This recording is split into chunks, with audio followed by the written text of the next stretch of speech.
Hey YouTubers, this is Rob Moffett. Good morning. South Florida, it's pretty much a tourist town. It's always been a tourist town. One day I was with my uncle and we got stopped by a local news reporter and they were doing a local story asking people where they would take visitors to South Florida when they arrived. And my uncle told her, back to the airport. We get a lot of visitors. Sometimes people want to know where is a great place to go. Of course, millions of people come to Florida and they go to Disneyworld. And I've always been interested, why not too many people, instead of going to Disney World or along with going to Disney World, just go a few more minutes, an hour or so away is Vero Beach, Sebastian, where they had the 1715 shipwrecks that you can still find treasure along the beach, and with a simple equipment you can have an adventure with the whole family and have a memory that'll last forever. I'm not saying Disney World's bad, but if you can go to the beach with a metal detector and find some sunken treasure, that's something that's going to stay with you the rest of your life. And there's a lot of resources for people to find out more about this place and how to go about it that a lot of people aren't aware of. There's one site, it's made by a man named Wiese. He's had up on the internet for a long time a whole book that he wrote, and he gives the directions, even where to park, and all the wrecks that are there at Sebastian and Vero Beach, and the history of them. And he hasn't updated all of it, but like he has some information that might be no longer up to date, but most of the stuff is up to date, and the treasure's still there. I mean, there's no need to update that. It's still, people are still finding stuff all the time. It's a fascinating site. I'll give the links to it below the video when you're done watching. There's another site you can go to, and it's a site I go to every single day. Even if you're not interested in treasure, if you're interested in Florida history or history at all, it's a wonderful site. It's called Treasure Beaches Report.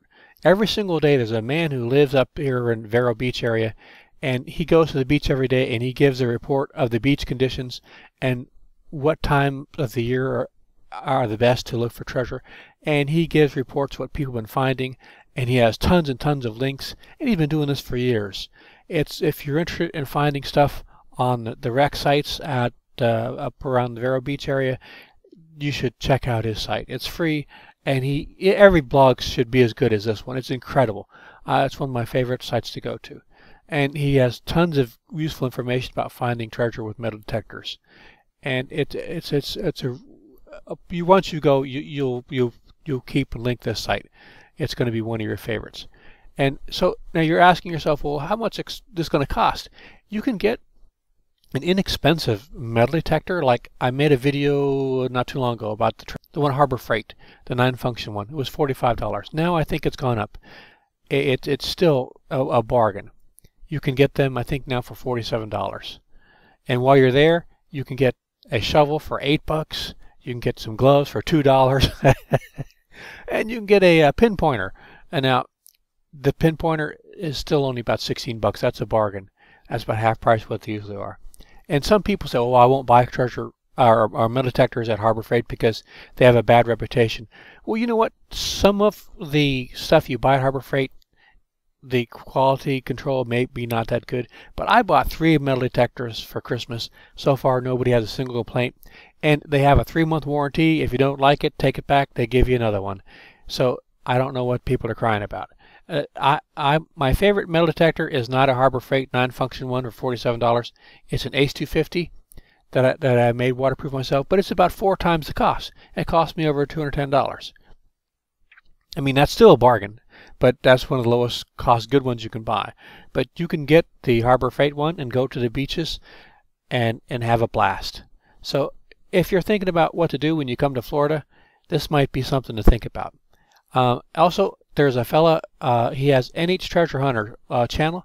He did a comparison between the Harbor Freight metal detector and the ACE 250, the one I use all the time, and he found a pretty good comparison. You might want to check his site out. I've used both, and I prefer the ACE 250, but the Harbor Freight does a pretty good job under the right conditions. I also have on my site a metal detecting playlist. There's a lot of videos of course, a lot of them are focused on water detecting, but still you might want to check it out sometime. And I have my old regular channel of stuff all the time. Not too much metal detecting, mostly how to save money, how to do stuff low cost, how to have fun here in South Florida. So I hope you think this video is something you can use if you come to Florida. You might want to try getting some treasure here on the beaches with an inexpensive metal detector. Now, you may not come home with treasure. You may come home with something that looks like this after spending a couple hours at the beach. This happens, you know. You don't get gold rings every time. I don't care what Chicago Ron does on his videos. So this is a pretty inexpensive deal. For 75 bucks, you can get all this and use it for a year or two, sell it, get most of your money back. I think it's a bargain. And it's something you can enjoy with the family instead of just going to Disneyworld or going back to the airport.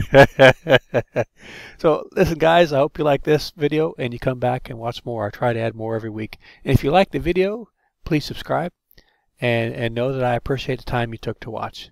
Thanks, everybody. Hope to see you out there.